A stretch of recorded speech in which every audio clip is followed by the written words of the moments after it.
Hi, my name is Frank Trout, and I want to welcome you to Foundups Permaculture. Now it's early. It's like 5 a.m. in the morning. Everyone is sleeping. But I'm out doing what I passionately enjoy, and that is take care of my garden. I want to talk about two important things today. One is cleaning out your chicken coop, right? Which I'm looking at, yeah, clean out. I'm like, great. And I'm going to explain why. And number two, the importance of ground cover and where you get it from. And you don't need to go spend a lot of money and buy it. You can actually make it yourself. Imagine that, making your own ground cover. So let's get started. Let's just dive into the poop, the chicken coop, with Mike Trout. So I've already started. And you might say, well, there's chicken coops and ground cover. What do they have in common? Well, I have a lot in common, and I'll explain it to you. So basically, I've been cleaning out the chicken coop here, and this is what it would look like beforehand with all the ground cover and all the poop on it. And this is what it looks like in the after effect. Now, what you're going to need is a really, really expensive tool, and I don't know where you're going to come by it, but basically it's a piece of wood like this. And what are you going to use this piece of wood for? Well, basically it's for scraping the bottom of your chicken coop to get the good stuff off the bottom, which is the poop. Now, I've already been doing it, but you can see it down here, and all I'm doing is just scraping the board here. Now, this is all the good stuff in here, and all the, just like that. You can see there's a bunch of poop right here. See? Now it's all this nice, fine, look at this, really fine, and it's full of microbes and everything else, good bacteria. As you can see, here's some right there. This.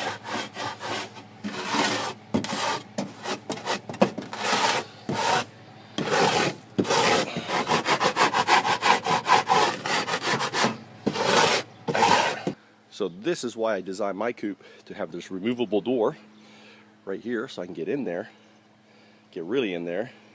And I actually have their main doors, which are on here, which also I can use to clean. I just have a fold-out door there. Good thing about the water is water is getting to about the point where it needs to be changed. How do you know when water needs to be changed? Well, if you can't see the bottom, you change it. I'm probably going to change this water because it's pretty close to me not being able to see the bottom. So that's, to me, is like good enough to change it. So now I'm going to push from this side and push all this stuff.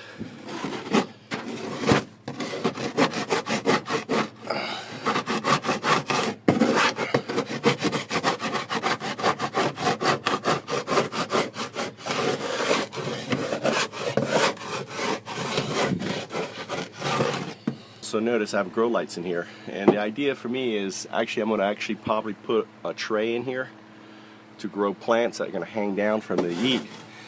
Also, it's UV light, and UV light helps kill and keep down antibacteria and other stuff on it. So it's kind of like having sunlight on your, and it's going to help reduce the, the grubs and stuff. So it's kind of like a sterilization thing. So now what I do is I just put this stuff on top of here, a couple trays. Now this is going to the garden. Now, the beautiful thing with this is it's amazing food for worms and other good stuff for the garden, and also nitrates for your your plants. Here's the garden, and what I'm doing now is I'm going to put this to places where I just sprinkle it around,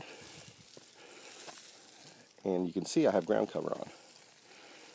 And like here, this is an important bush. This is a blueberry bush, so I'm going to be generous on that. This is a young apple tree, so I'm going to put some around this apple tree.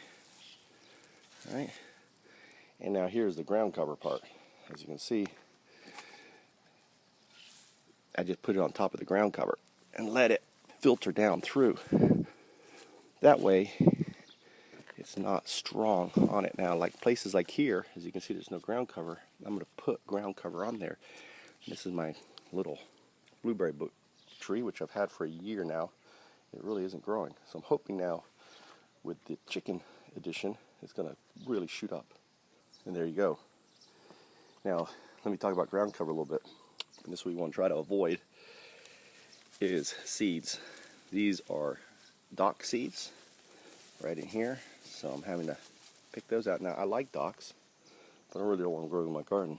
So what I do is I pick them up and toss them aside over here so they'll grow in this area here. So what you want to do is make sure, go through it and try to clear out the dock seeds. Now, to avoid this, I could have cut the garden earlier, but this isn't my land. I'm kind of borrowing it and the community cut it, and now I'm picking up all of the good stuff right here. And look, there's some poop on there. That's great.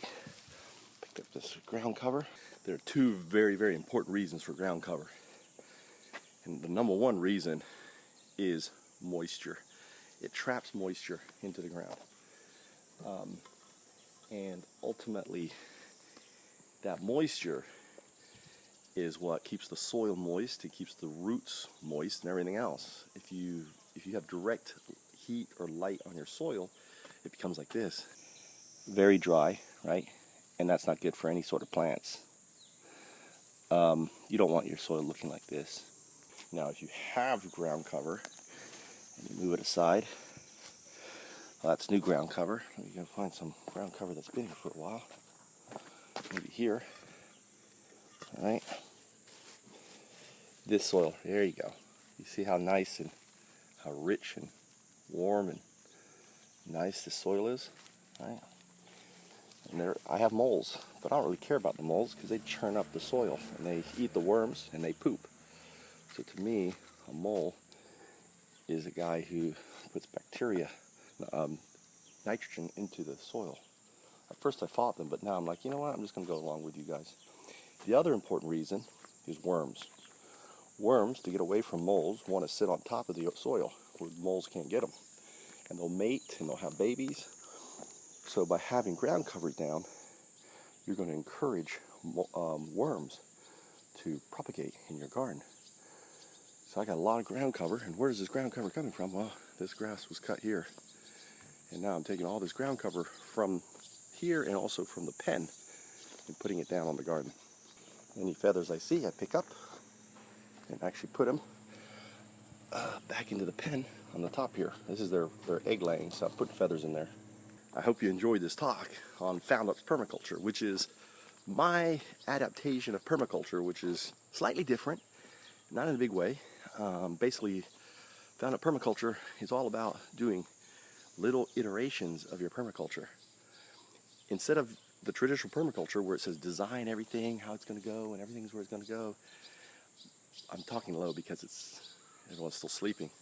In Foundups Permaculture, basically, it says design something, basically scrum to get it done, which means, get it done, observe and learn as you go, and then move on to the next thing. That way, permaculture isn't overwhelming, because permaculture can be overwhelming if you sit down and say, I'm going to design this whole property where everything's going to go. Number one. Number two is that in your little iterations, it's going to impact your future design.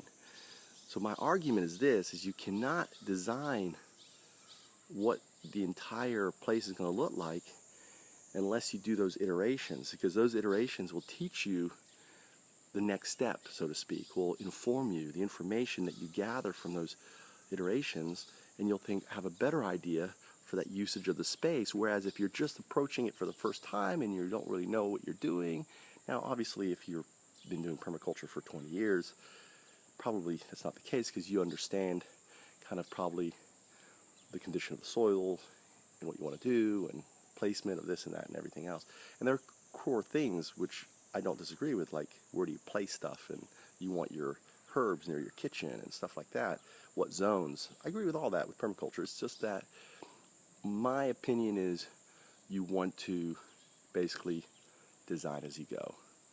And it comes from method acting, and the point is with method acting is that it's kind of the difference between method and classical acting. Classical acting is you're going to map out the whole production. That's permaculture. Foundups Permaculture is no, you can't map out the whole production as an actor, right? Because you don't know what you're going to get back from that other actor. That's method acting. You're responding to your environment. You're responding to what you're learning, and that is dictating how you're going to respond next. And that's Foundups Permaculture. If you want to learn Foundups Permaculture, you can come visit me. Stay here at Foundups House. This is Foundups House. This is our salad garden. And you can stay at no cost. Just come and stay and help out. You know, spend a week, spend a month. All I ask is you join Foundups, be a member of Foundups, help support the vision of our crowdfunding campaign. And also as a member of our crowdfunding campaign, you get to launch, and I'll help you launch your own Foundup houses.